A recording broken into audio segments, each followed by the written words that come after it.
Assalamualaikum students, how are you all? I hope you all are fine and enjoying good health at your home. Welcome to your maths class of grade 5. Students, let's start our today's lecture. Open up student page number 16 and today we are going to solve the word problems of exercise number 1C.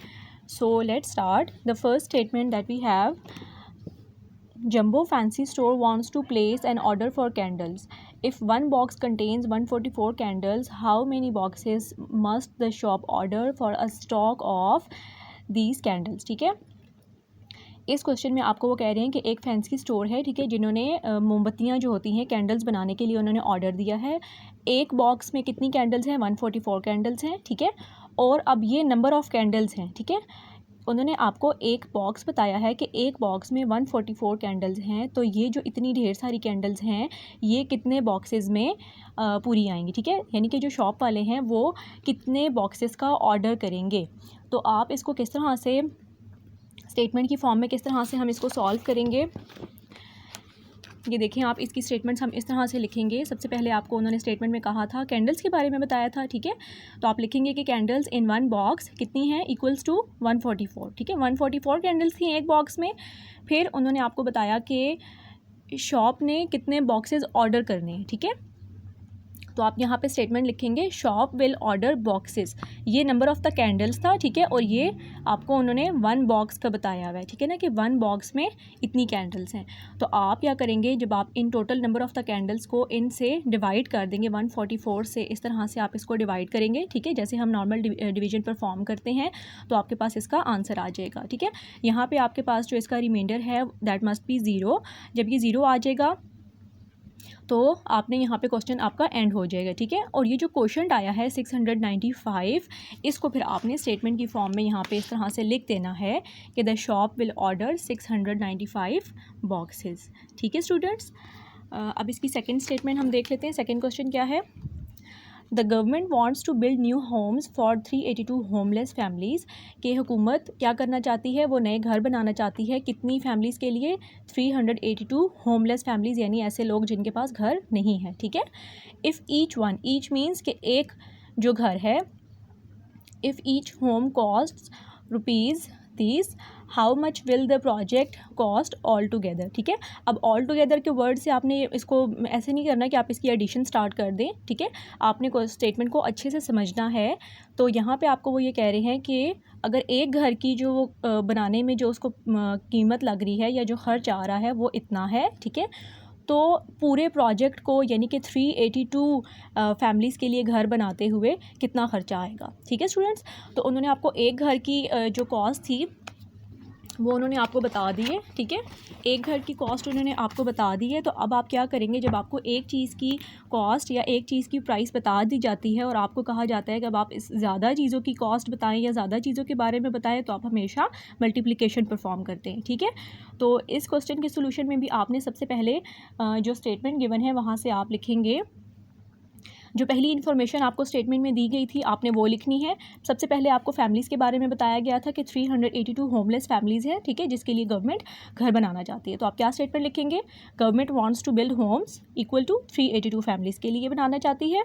अब हर घर की जो खर्च आ रहा है उस पर वो क्या है, ईच होम कॉस्ट कितना आ रहा है एक घर को बनाने में खर्च, दिस ये अमाउंट है, ठीक है। अब पूरे प्रोजेक्ट को कंप्लीट करने के लिए कितना चाहिए आपको, कॉस्ट ऑफ द प्रोजेक्ट क्या होगी। तो आप जो एक घर को बनाने में जो कॉस्ट आ रही है उसको आप मल्टीप्लाई करोगे 382 से, यानी कि आपने 382 जो है वो फैमिलीज होम बनाने हैं, ठीक है। तो आप इन दो नंबर्स को जब मल्टीप्लाई करेंगे इस तरह से रफ वर्क पे नहीं बल्कि आप इसको as a part of the question solve करेंगे, ठीक है, इसी तरह से जैसे मैंने किया हुआ है। तो ये जब आप इसकी मल्टीप्लिकेशन इस तरह से परफॉर्म करेंगे तो आपके पास इसका आंसर आ जाएगा, ठीक है। इस आंसर को फिर आप जब फाइनल स्टेटमेंट इसकी लिखेंगे तो आपने फिर इंटरनेशनल सिस्टम के अकॉर्डिंग स्पेसेस देकर लिखना है, ठीक है।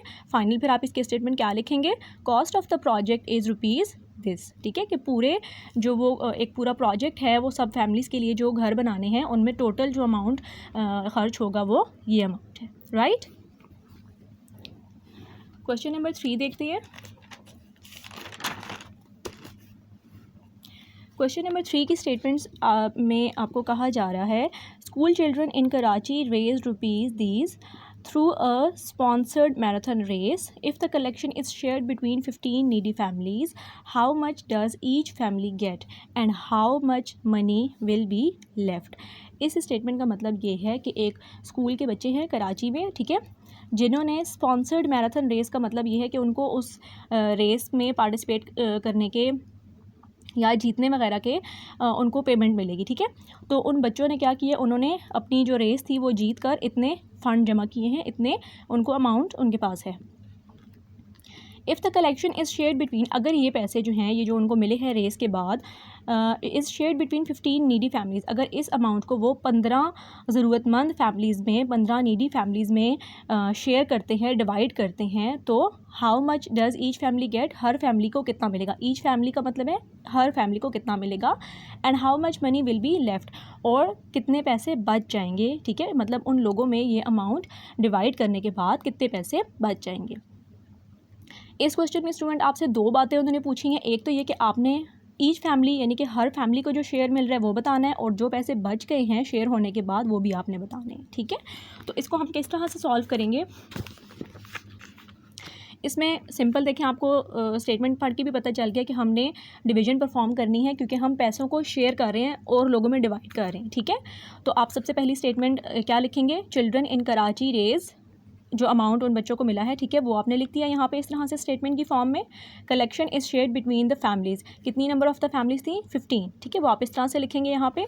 अब हर फैमिली को कितना शेयर मिल रहा है, कितना हिस्सा मिल रहा है, ईच फैमिली गेट रुपीज़। अब आपने क्या करना है, टोटल अमाउंट जो है उसको डिवाइड करेंगे 15 यानी कि नंबर ऑफ़ द फैमिलीज़ से।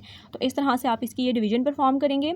इस डिवीज़न में एक चीज़ जो नोटिस करने वाली है वो ये है कि यहाँ पर जब आप इस डिजिट को नीचे उतारेंगे तो ये सिंगल डिजिट आपके पास आ रहा है, ठीक है, 7 आ रहा है। अब यहाँ पे 7 देखें आप, ये 15 जो है वो इससे ग्रेटर है, तो आप इसकी डिवीज़न परफॉर्म नहीं कर सकते। तो आपको ये 5 जो है ये भी आपने इसको नीचे लेकर आना है ताकि आपके पास ये ग्रेटर डिजिट बन जाए इस नंबर से, ठीक है। तो अब आपने क्या करना है, जब आपके पास यहाँ पे डबल एरो आता है तो इट मीन्स आपने यहाँ पे ऊपर एक ज़ीरो लगाना है, ठीक है। तो आप यहाँ पे ज़ीरो लगाएंगे, तब आप इस 5 को यहाँ नीचे लेकर आएंगे और फिर फर्दर डिवीज़न परफॉर्म करेंगे। तो जब आप इस क्वेश्चन को इस तरह से सॉल्व करेंगे तो रिमाइंडर आपके पास 0 आ रहा है, ठीक है, और ये आपके पास क्वेश्चन जो है वो आ गया है 2705।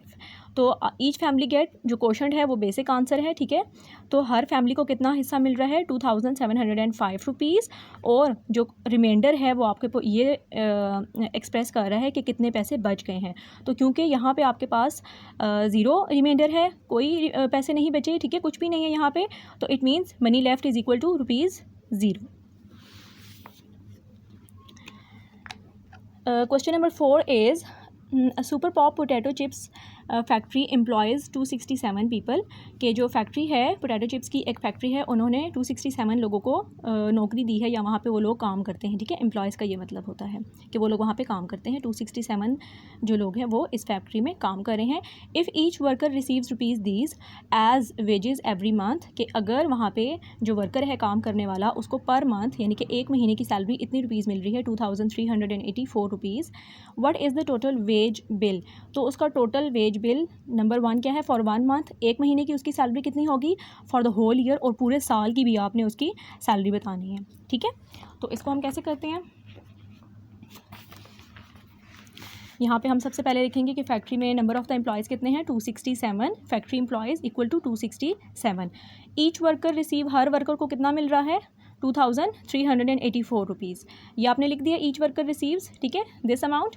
अब फर्स्ट पॉइंट क्या था, फॉर 1 मंथ, आपने 1 मंथ का उसका वेज बताना है, ठीक है। तो आप इस अमाउंट को क्या करेंगे, 267 से मल्टीप्लिकेशन इसकी परफॉर्म करेंगे। इसमें इस क्वेश्चन में आपने मल्टीप्लिकेशन रफ वर्क में परफॉर्म करनी है, और रफ वर्क में जब आप मल्टीप्लिकेशन इसकी परफॉर्म करेंगे तो आपके पास इन दो नंबर्स को मल्टीप्लाई करने के बाद ये अमाउंट आ जाएगा जो कि हर मंथ की उसकी सैलरी बन रही है, ठीक है। दूसरी बात उन्होंने ये आपसे ये पूछी थी कि आपने पूरे साल का बताना है, ठीक है।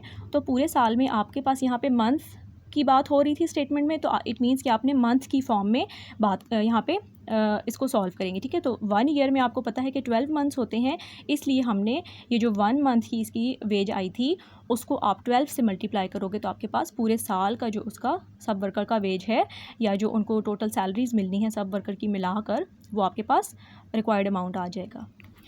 लास्ट क्वेश्चन स्टूडेंट हम इसका सॉल्व करते हैं।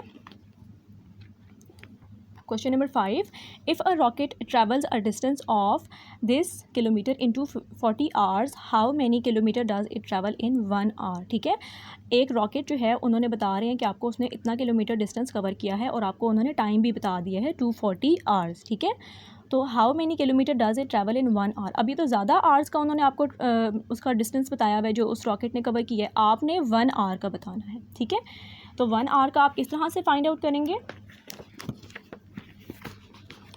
जब आपको एक चीज़ बतानी होती है और आपको ज़्यादा चीज़ें बता दी गई हैं, आपने एक चीज़ बतानी है तो आप उसको डिवीजन वहाँ पे परफॉर्म करेंगे। ठीक है, तो सबसे पहले स्टेटमेंट हम क्या लिखेंगे, रॉकेट ट्रेवल्स अ डिस्टेंस, जो डिस्टेंस कवर किया है हमने वो लिखा, साथ हमने यूनिट भी मेंशन करना है किलोमीटर। फिर टाइम भी हमें बता दिया गया स्टेटमेंट में, टाइम कितना था 240 आवर्स। अब 1 आवर का आपने उसका डिस्टेंस बताना है कि 1 आवर में कितना डिस्टेंस कवर किया है, तो उसकी स्टेटमेंट हम इस तरह से लिखेंगे, रॉकेट ट्रेवल्स इन 1 आवर। तो इस जो टोटल डिस्टेंस कवर किया है उसको आप डिवाइड करेंगे 240 से, लाइक दिस। ठीक है, इस तरह से आपने इसकी डिवीजन परफॉर्म करेंगे। जब आप डिवीजन सारी परफॉर्म कर लेंगे तो उसके बाद आपको इस क्वेश्चन से पता चलेगा कि कितना डिस्टेंस कवर किया था 1 आवर में।